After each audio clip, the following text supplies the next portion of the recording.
Bonjour, bienvenue dans vos réponses en images. Nous recevons de plus en plus de questions sur le fait d'être baptisé dans le Saint-Esprit et surtout de parler en langue. Bien sûr, le parler en langue est simplement une étape dans le baptême du Saint-Esprit. Le baptême du Saint-Esprit ne comporte pas seulement le parler en langue, mais en tout cas, j'ai décidé de faire cette vidéo parce que nous avons de plus en plus de gens qui nous contactent pour parler en langue et donc, bien sûr, être baptisé du Saint-Esprit et avoir cet accès à tout le fruit de l'Esprit que Paul nous parle dans Galates au chapitre 5 et au verset 22. Je compte plus les fois où les gens nous contactent sur notre page Facebook, par exemple, et nous disent...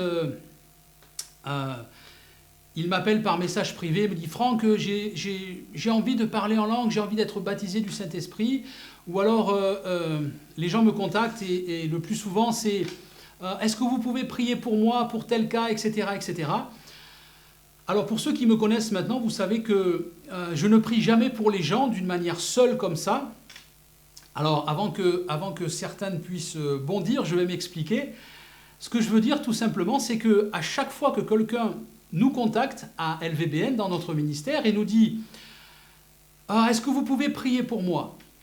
La première chose que nous demandons aux gens, c'est « Est-ce que vous êtes vous-même né de nouveau ?» S'ils nous disent oui, est-ce que vous êtes baptisé dans le Saint-Esprit?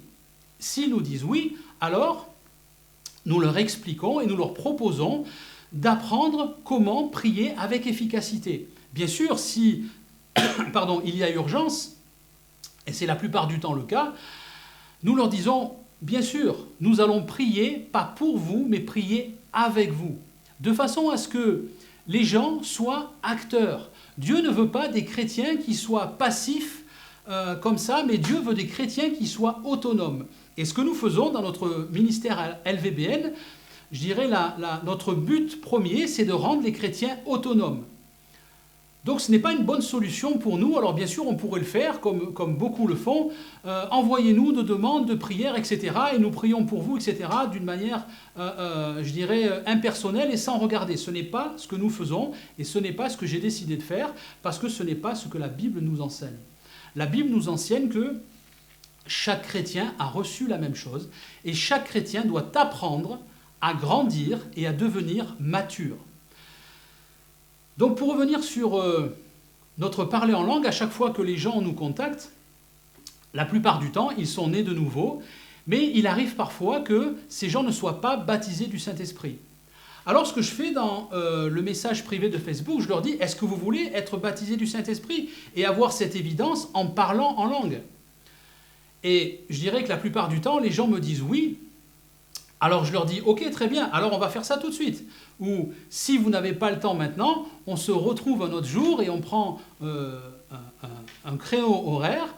Et je leur dis la plupart du temps, prévoyez 20 ou 30 minutes maximum et l'affaire sera réglée tout simplement.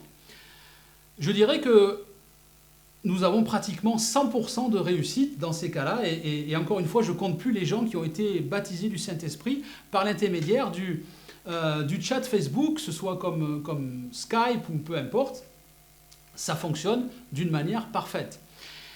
Et aujourd'hui, je voudrais simplement expliquer ce que j'explique à ces gens pour qu'ils arrivent à parler en langue. Parce que la plupart du temps, je me suis aperçu que c'est à 80% des fois le même blocage à cause de la même incompréhension. J'aimerais lire un passage simplement et j'ai mis 2 ou 3 versets de côté pour les lire. Le premier se trouve dans 1 Corinthiens, au chapitre 12 et au verset 3. C'est pourquoi je vous déclare que nul, s'il parle par l'Esprit de Dieu, ne dit Jésus est anathème. Et que nul ne peut dire Jésus est le Seigneur si ce n'est par le Saint-Esprit. Donc c'est la première chose que vous devez comprendre si vous êtes né de nouveau, c'est que si un jour vous avez dit que Jésus-Christ est le Fils de Dieu, vous n'avez pas pu le faire de vous-même. Vous l'avez fait, d'après ce que Paul dit ici aux Corinthiens, parce que le Saint-Esprit vous a influencé et vous a aidé pour le faire. Donc c'est très important de comprendre que lorsqu'on est né de nouveau, le Saint-Esprit est déjà en nous. Bien sûr, il n'habite pas d'une manière peut-être permanente, et je dirais aussi puissante que lorsqu'on est baptisé du Saint-Esprit, mais en tout cas, la connexion avec le Saint-Esprit est déjà faite. Alors, quand j'entends souvent, et je crois que j'ai des années, j'ai prié pour des gens et en ayant peut-être 10 ou 20% de résultats parce que je ne savais pas moi-même comment faire. Et je disais, viens Saint-Esprit, viens, descends sur lui, etc. C'est ridicule parce que le Saint-Esprit est déjà là. Si je dis viens Saint-Esprit, c'est que je crois qu'il n'est pas là. Donc je me mets déjà dans une position de faiblesse et je vais croire qu'il va falloir que le Saint-Esprit accepte de venir. Déjà, premier problème. Qui n'est pas un problème parce que le Saint-Esprit est déjà là.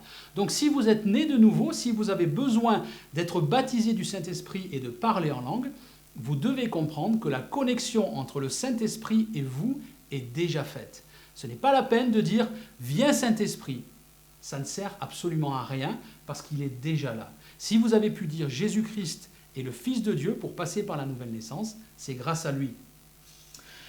Un deuxième passage dans Luc chapitre 11 et au verset 13. « Si donc méchants comme vous l'êtes, c'est Jésus qui parle, vous savez donner de bonnes choses à vos enfants, à combien plus forte raison le Père céleste donnera-t-il le Saint-Esprit à qui lui demande ?» Ça montre simplement que Jésus nous explique et nous enseigne que Dieu ne refusera jamais à son esprit de venir habiter dans quelqu'un qui lui demande. Si je dis Saint-Esprit, je voudrais que tu viennes habiter en moi d'une manière permanente et je veux être baptisé de ta présence. Il est impossible que Dieu vous refuse cela. Alors il peut y avoir différents cas, des gens peuvent dire « Oh, moi je ne suis pas assez saint, je ne suis pas assez instruit dans la Bible par exemple, ou alors il y a encore plein de péchés que je fais dans ma vie, j'ai des choses que je n'ai pas réglées, etc. » Peu importe. Peu importe. Ce n'est pas une histoire de sainteté. Le Saint-Esprit ne se mérite pas. C'est un cadeau que Dieu nous fait. Et c'est Jésus lui-même qui le dit. Dieu ne refuse jamais son esprit à ceux qui le lui demandent. C'est quelque chose de très, très, très important à acquérir. Et c'est ce que j'explique aux gens quand nous sommes en chat sur Facebook. Je leur dis, le Saint-Esprit est en vous, il est déjà en vous, et lorsque vous allez lui demander de rester d'une manière permanente et de vous baptiser de sa présence, il ne le refusera pas. Ce n'est pas qu'il ne peut pas le refuser, c'est qu'il ne veut pas le refuser. Parce que c'est son plus grand plaisir que de venir habiter en vous. Le Saint-Esprit désire encore plus que vous de venir demeurer d'une manière permanente dans votre esprit. Il le désire encore plus fort que ce que vous pouvez vous-même le désirer.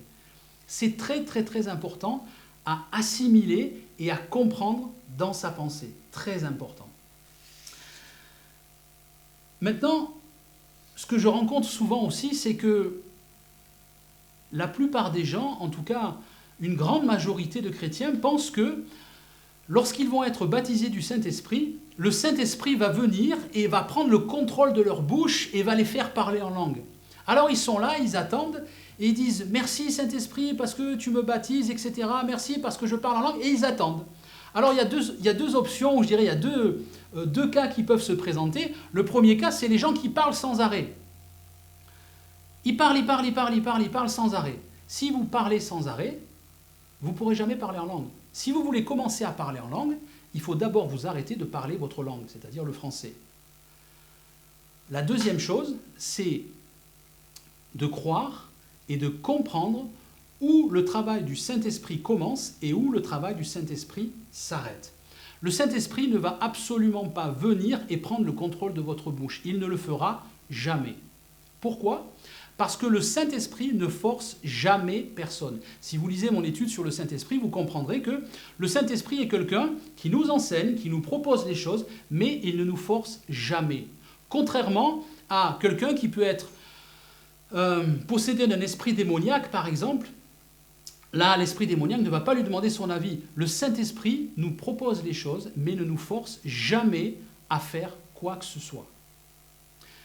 La Bible dit que l'esprit du prophète est soumis à l'esprit.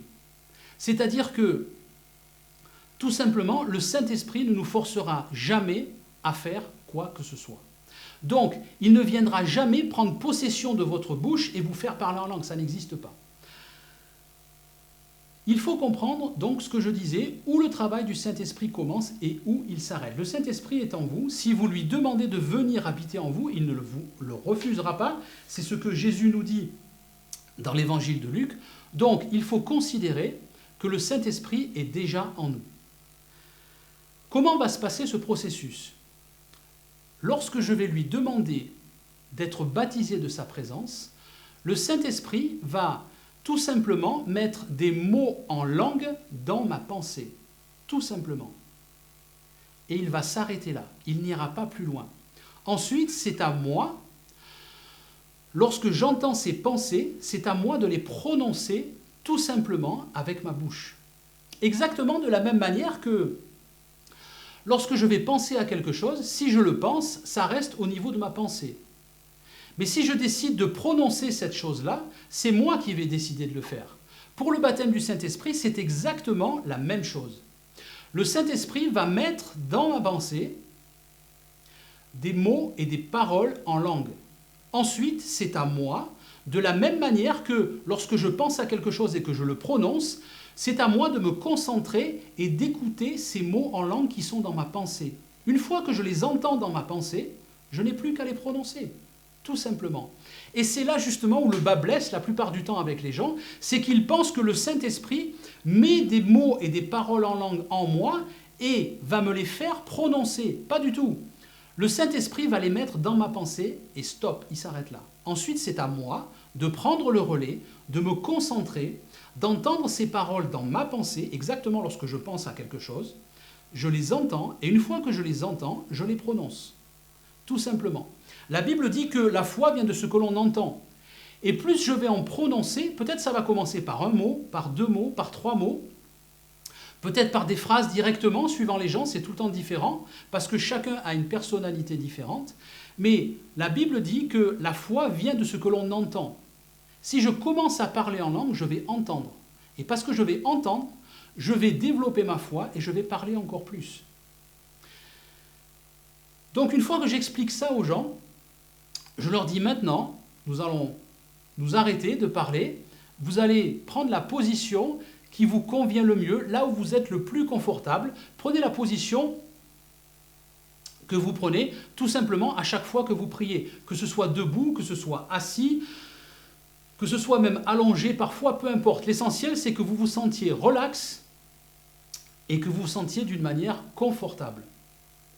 Ensuite, expliquez aux gens tout simplement qu'ils doivent se concentrer sur leurs pensées. Une fois qu'ils ont demandé au Saint-Esprit, viens Saint-Esprit, je voudrais que tu me baptises de ta présence, je voudrais que tu me baptises de ta puissance, je voudrais que tu habites en moi d'une manière permanente.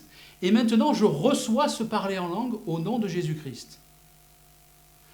Ensuite, concentrez-vous sur votre pensée. Et là, vous allez voir, il ne se passera pas plus que 5 ou 10 minutes afin que vous commenciez à entendre des mots en langue ou des phrases en langue, peu importe. Là, commencez à les prononcer, tout simplement. Et plus vous allez en prononcer, et plus ça va arriver. Et 100% des cas qui m'ont contacté, que ce soit sur Facebook ou que ce soit en priant pour eux, ont tous été baptisés du Saint-Esprit. Ils ont tous parlé en langue. Tous, absolument tous, sans exception. Il n'y a absolument rien de compliqué. Alors, si vous voulez être baptisé du Saint-Esprit, si vous voulez parler en langue, rappelez-vous que le travail du Saint-Esprit sera de mettre des paroles en langue dans votre pensée et qu'il en advienne de votre responsabilité, c'est votre travail, de localiser ces pensées et de les prononcer. Et plus vous allez les prononcer, et plus le langage va s'étoffer. Le parler en langue, ce n'est pas seulement 2 ou 3 mots. Le parler en langue, c'est un langage à part entière. Donc lorsque vous serez baptisé du Saint-Esprit et que vous allez commencer à parler en langue, c'est important de continuer à le faire, de façon à ce que votre langage s'étoffe. Au plus vous en direz, au plus vous allez élargir votre champ d'action. C'est très très très important. Je citais le fruit du Saint-Esprit en début de cette vidéo, dans Galates chapitre 5 au verset 22. Mais le fruit de l'Esprit, c'est l'amour, la joie, la paix, la patience, la bonté, la bénignité, la fidélité, la douceur et la tempérance. Remarquez que c'est un seul fruit. Ce n'est pas les fruits de l'Esprit, c'est le fruit de l'Esprit. C'est-à-dire que toutes ces choses ne peuvent pas se dissocier les unes des autres. Le baptême du Saint-Esprit, c'est ça, c'est Galates 5, 22 dans sa totalité. Lorsque je suis baptisé du Saint-Esprit, lorsqu'il habite en moi, je rentre dans le processus pour manifester tout ce fruit. Et là, la seule limite sera celle que je fixerai moi-même. Merci de m'avoir écouté et à bientôt.